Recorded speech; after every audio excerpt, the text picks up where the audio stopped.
Good afternoon and good morrow to thee, my loyal subjects. My name is MiAh the King, and today we're taking a look at a game that came out on Steam earlier today called Stuffed.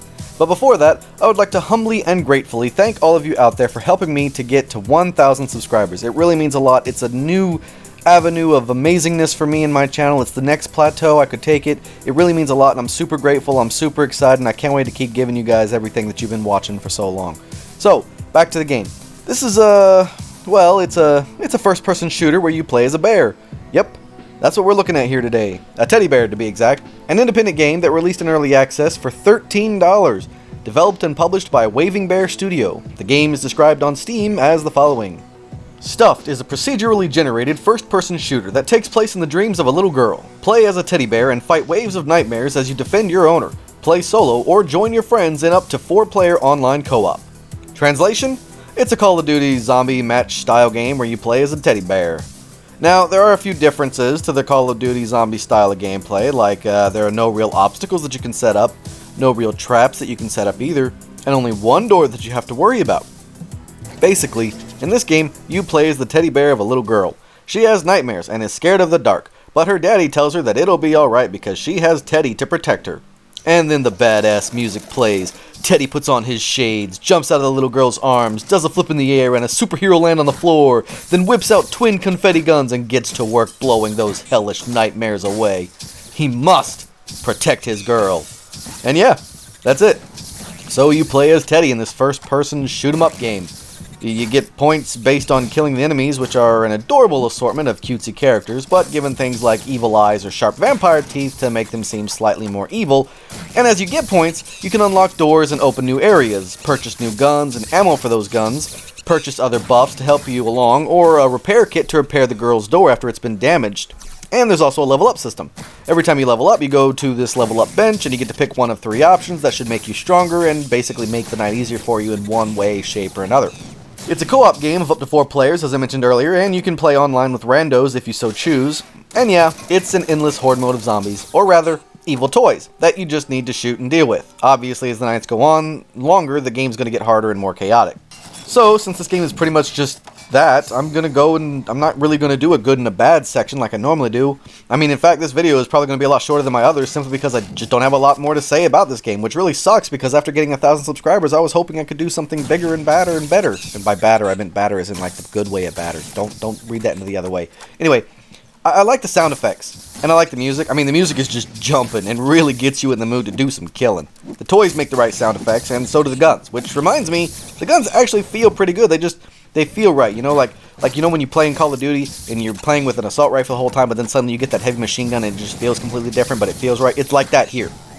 The enemies are challenging, but not in an unfair way. The game has a decent and short tutorial. The graphics are quirky and cutesy, which works perfectly for what they're trying to do here.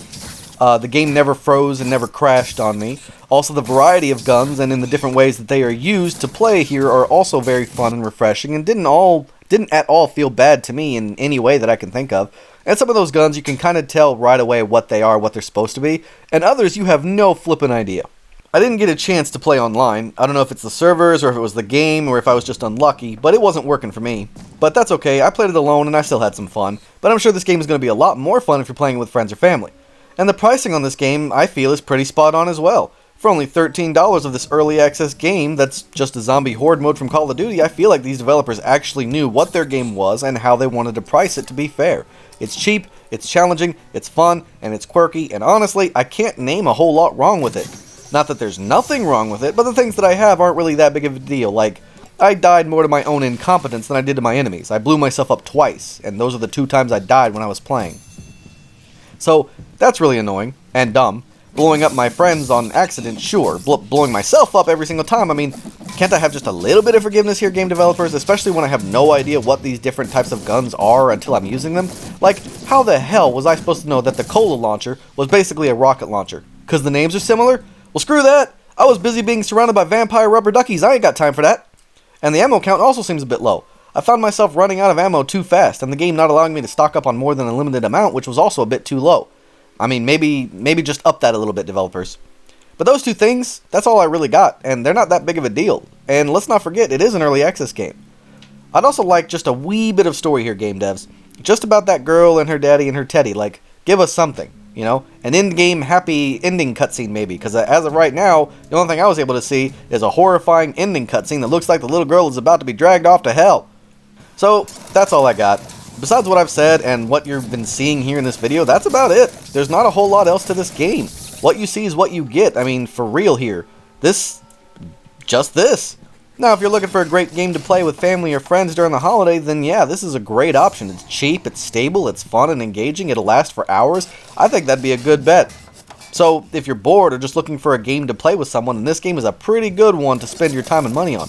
Just remember, it is basically just zombie horde mode from Call of Duty. So don't expect there to be anything else there, alright everyone? So, yeah, that's about all I got.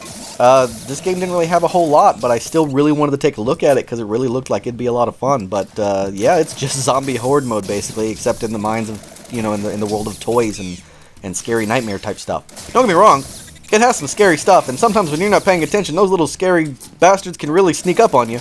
But you know, except for when those giant shadow ones pop up, it's not really that big a deal. I'm not gonna lie, I did get jump scared a little bit by this game, but. Anyway, that's all I got. Thank you all so much for stopping by. Please don't forget to support me by hitting the like button and the subscribe button, or by leaving me a comment. And thanks again. I can't wait to see you all again on my next adventure. And until then, I bid you all farewell.